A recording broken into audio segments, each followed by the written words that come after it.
So, Game Pass in PlayStation Plus is a fantastic idea, and it was a dream come true when I used it. I used it for several years, PlayStation Plus mainly. PC Game Pass for a little while, Xbox Game Pass for very little, and it's just a dream come true. And I had countless games that I played on those services. However, I just watched a video that gave me an idea of what I kind of have issues with the services about, and then so I wanted to make this video, and that is the fact that you realize that you really just waste your money over time. However, there is benefits to it. There is a reason to use it, and there's a reason why I plan to use it again in the future, depending on the situation. And that is really as a demo system. Because if you like, okay, I was playing Dragon Quest 11. I got back into that game. I played it in 2020. I rented it from Gamefly, and I couldn't get into the game, and I was just like, eh. So I gave up on it. And years later, in 2024, I started again on PlayStation Plus, and I loved it. I didn't at first. I had a plan. I was like, I'm gonna play this game because it's so easy and it's so cheesy and cringe. I just really didn't like the game at first, and something told me there's got to be something to this game. There's got to be something. I mean, I know there's a lot of things most things I don't agree with. There's a lot of things that I don't agree with. To this day, I do not see The Dark Knight as a great movie. To this day, I don't see any of besides Batman Begins, I would say any of the trilogy, but Dark Knight and Dark Knight Rises is not great. I would say it's not great. Now, I've liked it more over time. Yada. Fallout New Vegas, I think is overrated. Still a good game, of course. DMC reboot, I was the defender of that. So I'm the king of unpopular opinions. I've said that for years on my YouTube channel. Of course, I make videos on and off, but I basically reboot myself over and over again because I don't really know what direction I want to take this channel. Anyways, not trying to go on a side tangent.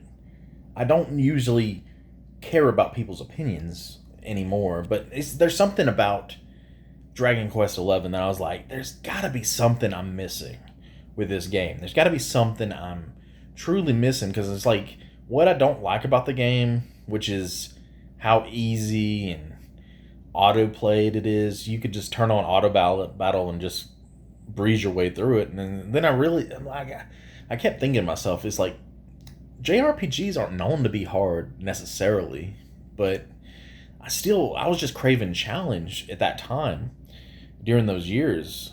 Since the PS3 generation and up, I've been a challenge guy. Yeah, I love games on hard mode and Dark Souls and all that. But I've fallen out of love with the JRPG genre, mainly because it ain't just because it's easy, but it's also because it's really cringe and the voice acting, and it's just so low budget, and it's like they either do 2D for everything or they do 3D but low budget, and it's just like nothing's really cutting edge 3D until at least Expedition 33 and stuff like that, and Persona 5 and Dragon Quest 11, and that's one of the reasons why I needed to like this game. I did play Persona 5 and I didn't like it that much because it got repetitive as hell and it was way too long. I do like it overall. It's just a little overrated. But with Dragon Quest XI, eventually, when I beat the game, I can honestly say I love the game. It exactly is what I wanted to. I felt like I could get out of it if I gave it a chance, truly. And that is, just going with a story, playing it as a story game, going along with adventure, fine-tuning your characters, not necessarily being about difficulty. And there was a little bit of challenge. It was mostly streamlined, just going through auto battle. There's a lot of that, but you do have to pay attention to certain things. And when you're just playing the game, eventually you'll realize there's a lot more to it than you think it would be at first. It starts out so boring, so cringe, so cheesy. Sylvania or whatever his name is, I couldn't stand him.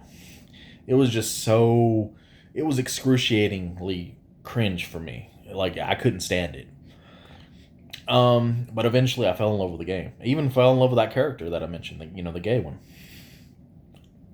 And the game in the silent protagonist, I didn't like at first. I just like there was something about it. It was just so lame to me. Everything was just so lame.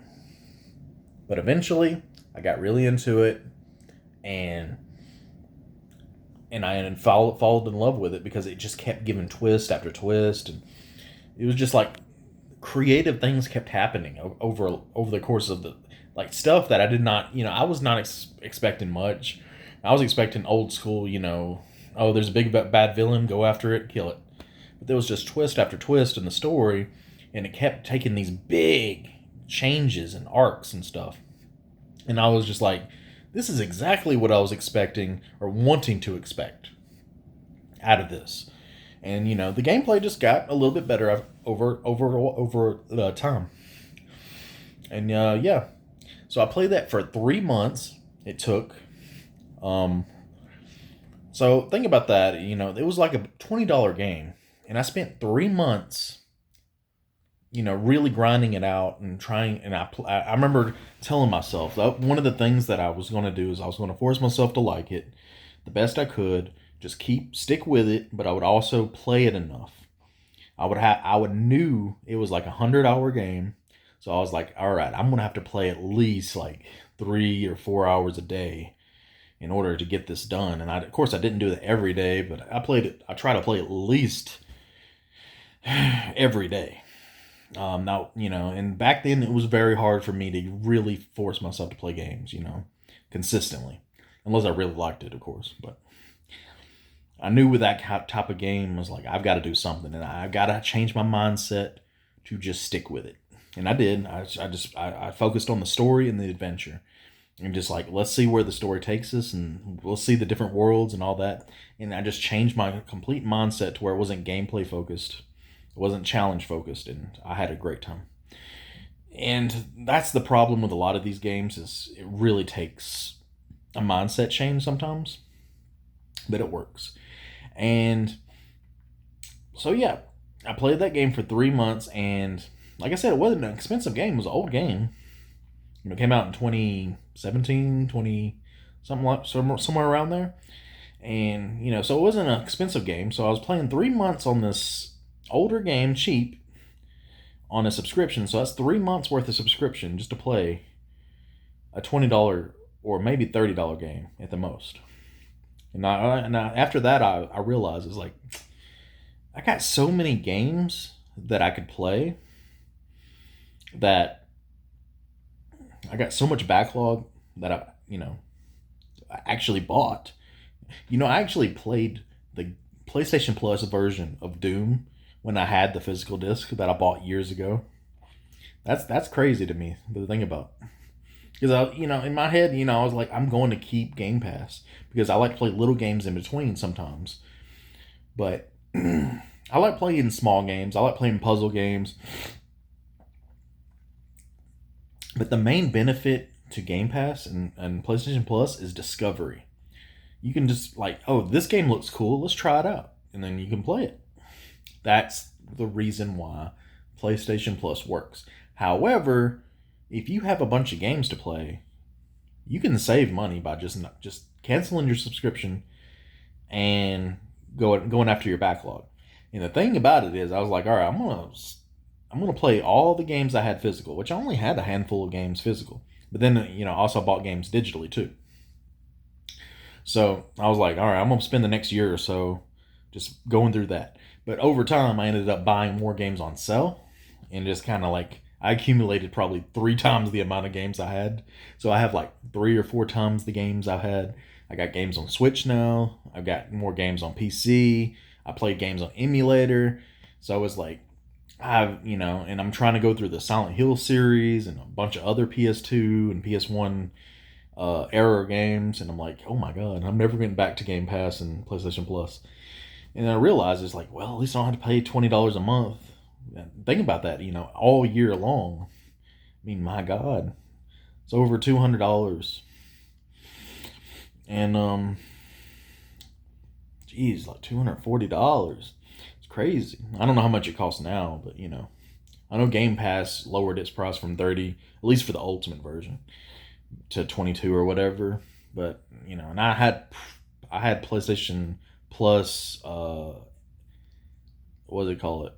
Not plus tier. The second tier. I can't think of it. There's premium, and there's essential, and there's damn, I can't think of it. But anyways, yeah. So I've been playing all these games, and I realize I'm not getting nowhere close to being the end of the. And I bought 2 games that was on sale that recently that I've been wanting for a while. 13, the reboot. It was 50 cents. Now this game, this remake, has been like hated on for years, but I've been dying to play it again because it's one of my most beloved Xbox 360 games, and I love that game to death. And I've been wanting to play it for so long, and ever since the remake came out, and it's been like butchered critically because of all the issues it had, and then people didn't like the art direction change, yada yada yada. So, but I was like, for 50 cents, and it has to be at least mostly fixed by now.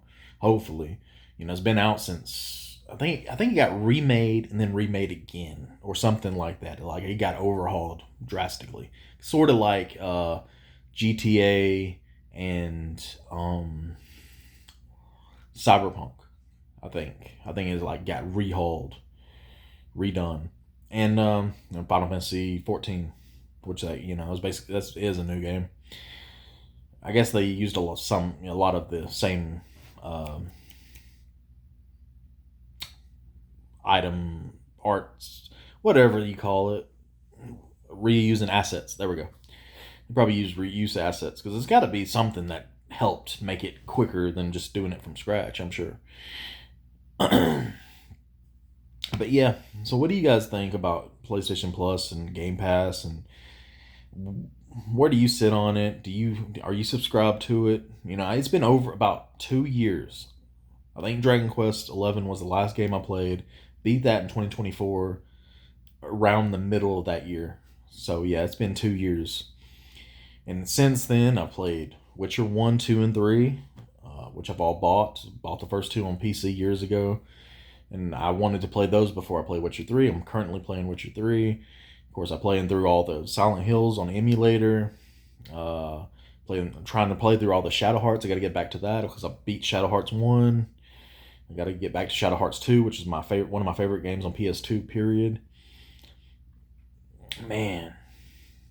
And let's see what else. I want to get back to Shenmue.